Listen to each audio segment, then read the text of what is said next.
दिल्ली में कांग्रेस पार्टी के वरिष्ठ नेताओं और कार्यकर्ताओं ने मंगलवार को दिल्ली स्थित 24 अकबर रोड पार्टी मुख्यालय पर केंद्र सरकार के खिलाफ जोरदार विरोध प्रदर्शन किया। यह प्रदर्शन नेशनल हेराल्ड मामले में प्रवर्तन निदेशालय यानी ईडी की कार्रवाई के विरोध में रखा गया, जिसे कांग्रेस ने दुर्भाग्यपूर्ण और राजनीति से प्रेरित बताया।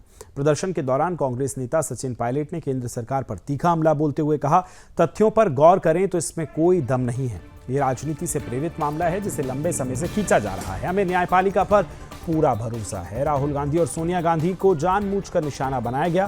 पायलट ने यह भी कहा कि हाल ही में गुजरात में आयोजित कांग्रेस सम्मेलन में सरकार बौखलाई हुई है।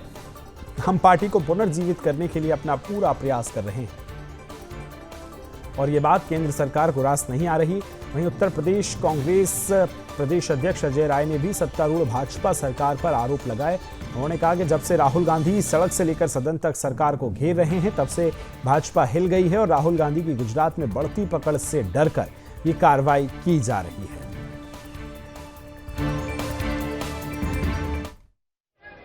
वैसा है वो, देखो, उनके प्रदर्शन करने के अधिकार को मैं चुनौती नहीं दूंगा, लेकिन प्रदर्शन किस बात के लिए, ये मैं बिहार से आता हूं तो एक पैटर्न आपको दे दूं। जब भी सीबीआई और ईडी क्वेश्चन करती है लालू जी को, उनके परिवार को, लैंड फॉर जॉब स्कैम में, तो लोग पहुंच जाते हैं धरना देने के लिए, आपको मालूम ही है। तो वही मॉडल कांग्रेस पार्टी ने भी अख्तियार कर लिया है क्या? तथ्यों के आधार पर आप देखिए, उसमें कोई दम नहीं है। ये बिल्कुल पॉलिटिकली मोटिवेटेड केस है जिसको लंबे समय तक खींचा गया। हम लोगों को न्यायपालिका में पूरा भरोसा है, we will fight it out legally. लेकिन आप समझिए, जिस एंटिटी में कोई ट्रांजैक्शन नहीं है, कोई लेन देन नहीं हुआ, 1 रुपए का कोई इसमें अदला बदली नहीं हुई है, और जानबूझ के पॉलिटिकली राहुल गांधी जी और सोनिया गांधी जी को टारगेट जो करने का काम किया है, ये पूर्णतः द्वेषपूर्ण भावना से कार्य किया गया है। लेकिन मैं जानता हूं कि देश के लोग समझ रहे हैं इस बात को कि अपने प्रतिद्वंदियों की आवाज दबाने के लिए अभी हम लोगों ने गुजरात में अधिवेशन किया था, पार्टी को जिंदा करने के लिए पूरी ताकत लगा रहे हैं, वो उनको नागवार गुजरा है। इसलिए केंद्र सरकार ने जानबूझ के बहुत ही विंडिक्टिव ये कदम उठाया है। इसको हम पॉलिटिकली टैकल करेंगे, लेकिन लीगली भी टैकल करेंगे। मुझे पूरा विश्वास है हमारी न्यायपालिका के ऊपर। उनका कहना है कि आपको प्रोटेस्ट करने का अधिकार है, लेकिन जमीन हड़पने का अधिकार तो किसने हड़पी है? मुझे कोई प्रूफ कर दे कि इस कंपनी में कोई ट्रांजैक्शन हुआ है, कोई डिविडेंड पे हुआ है, कोई सैलरी ली गई है, कोई अदला बदली हुई है। कुछ भी नहीं किया गया है।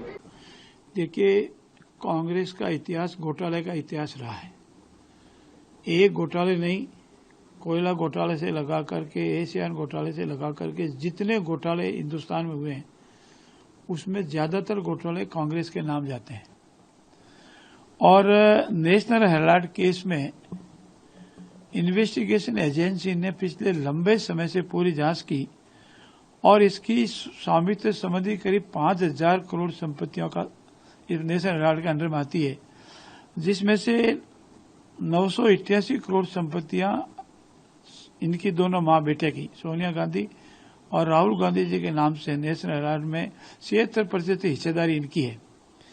लंबे जांच के उपरांत, अनेक तथ्यों को रिकॉर्ड पर लेने के उपरांत, अनेक दस्तावेजों पर रिकॉर्ड लेने के उपरांत अगर ईडी न्यायालय में चालान प्रस्तुत करती है और इसका कांग्रेस विरोध करती है, बयानबाजी करती है, तो लगता है कि कांग्रेस घोटाले बचाने में लगी हुई है।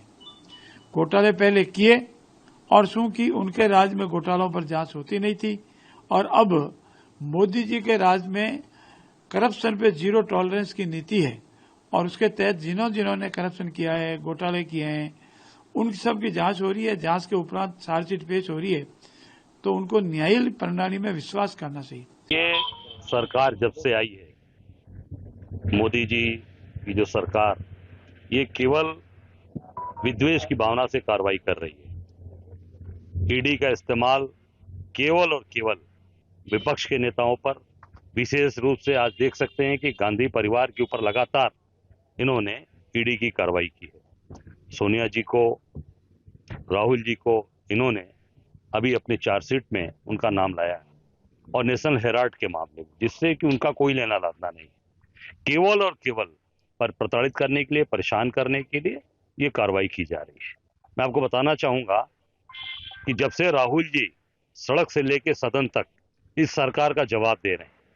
इस सरकार के सारे काले जितने भी इनके करतूत हैं उसको पूरी तरीके से जनता के सामने बता रहे हैं। और अभी आप देख सकते हैं, जब से कांग्रेस पार्टी मजबूती से गुजरात के अंदर काम शुरू कर दी है, जब से राहुल जी गुजरात के अंदर अपनी ताकत दिखा रहे हैं, तब से पूरी तरीके से भारतीय जनता पार्टी की चूल्हे हिल गई हैं।